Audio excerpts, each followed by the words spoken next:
Good morning, students. I welcome you all for this wonderful session. And this is the second presentation from Unit 1 on the subject Electrical Machines 2. First, we are going to see here about voltage regulation. Voltage regulation is defined as the ratio of the difference between no load voltage and full load voltage to the full load voltage. Voltage regulation can be found by direct loading in case of small machines, but in case of large machines the cost is high, hence it can be found by four indirect methods. First one is EMF method, second one is MMF method, third one is Poisson triangle method, and fourth one is ASA method. Now we are going to see here the first method, that is EMF method. In this method, first step is to plot the open circuit characteristics from given data. Second step is to draw short circuit characteristics from the data given by short circuit test. Third step, consider a field current IF. Corresponding to this field current IF, note open circuit voltage as E phase, and corresponding to this same field current, note short circuit current as ISC. Hence, E phase is equal to ISC into ZS. From this, ZS is equal to E phase divided by ISC, which is synchronous impedance. Fourth step is, by using ZS and RA, calculate XS by using the formula given below. XS is equal to square root of ZS square minus RA square. Fifth step is to draw the vector diagram for any load power factor. Three load power factors are considered here. First one is unity power factor, second one is lagging power factor, and third one is leading power factor. This is the vector diagram for unity power factor. Here E0, that is the no load voltage, is equal to square root of V plus IRA the whole square plus IXS square. And this is the vector diagram for lagging power factor.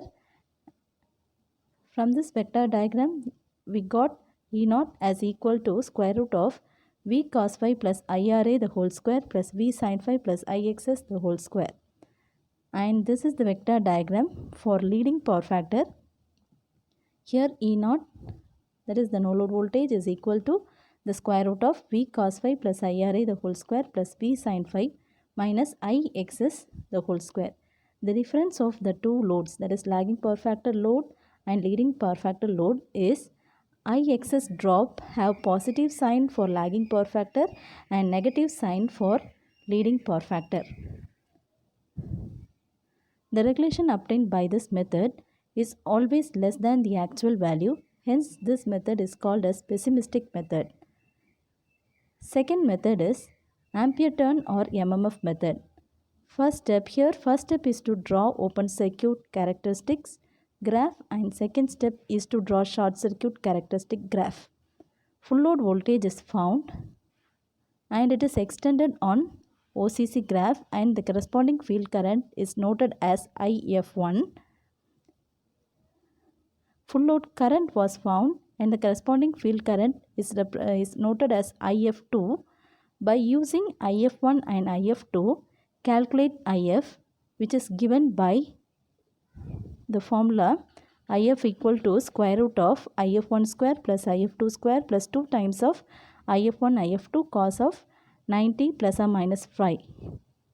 From vector diagram, 90 plus phi is for lagging power factor load and 90 minus phi is for leading power factor load. Extend this field current value, IF value, on OCC graph and obtain E0, from which we can calculate voltage regulation.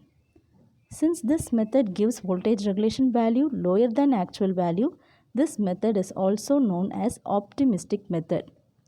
To overcome the disadvantages of the above two methods, we are going for the third method, that is zero power factor or Poisson triangle method.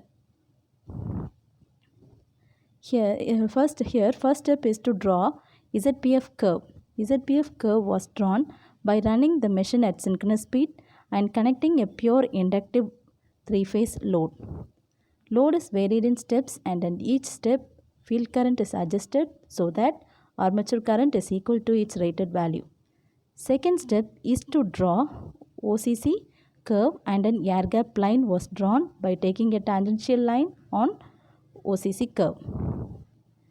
In ZPF curve, mark 2 points A and P. A is nothing but it is obtained from a short circuit test with full load armature current. Point P is obtained when load current flows through armature and wattmeter reading is 0. From point P, draw a line PQ equal and parallel to AO. Through point Q, draw a line parallel to air gap line. Cutting open circuit characteristics at R. Join QR and draw a perpendicular line RS on PQ. Impose the triangle PQR at various points of OCC to obtain same scale Portier triangles. In triangle PQR, length RS represent IXL drop, length PS represent armature reaction excitation drop IXA.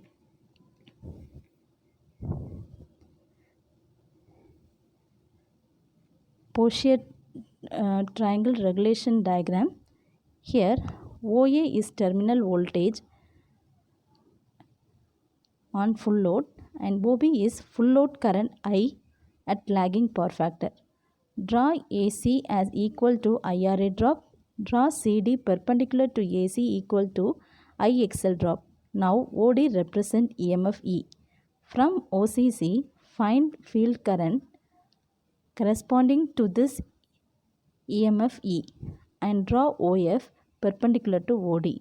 Then draw FG parallel to the load I, that is OB, that is current to represent excitation equivalent to full load armature current.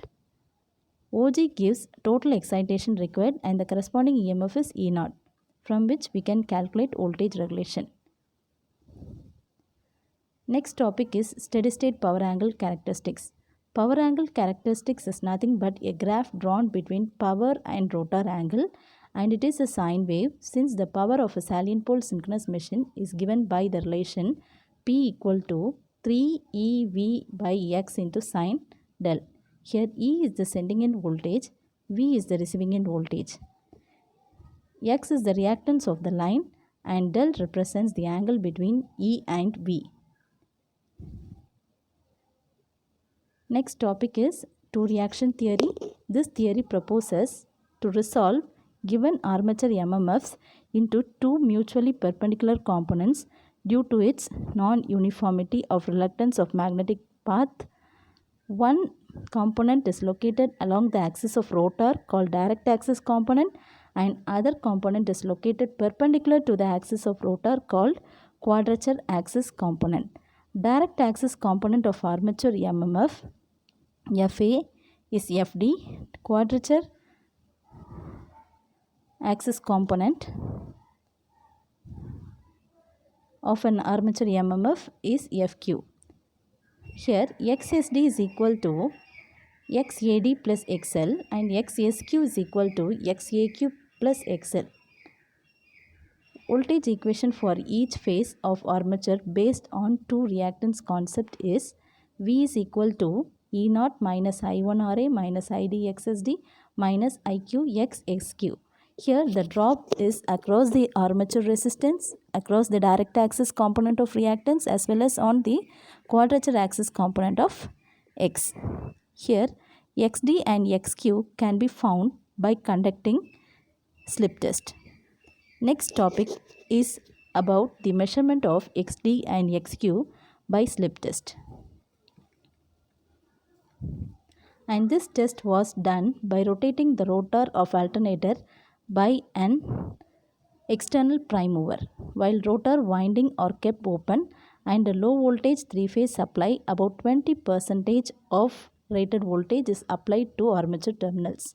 When peak of armature MMF is in line with field poles and reluctance offered by magnetic circuit is minimum, the ratio of armature terminal voltage per phase to armature phase current gives XD.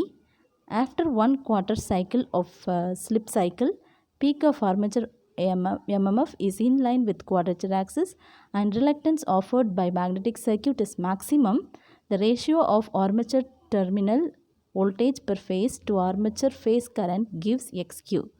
Hence, xd and xq is measured by conducting slip test. Next topic is short circuit transients.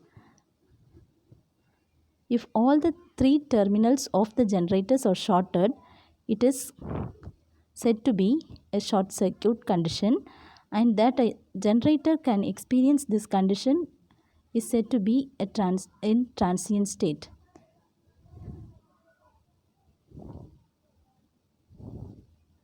Next topic is capability curve.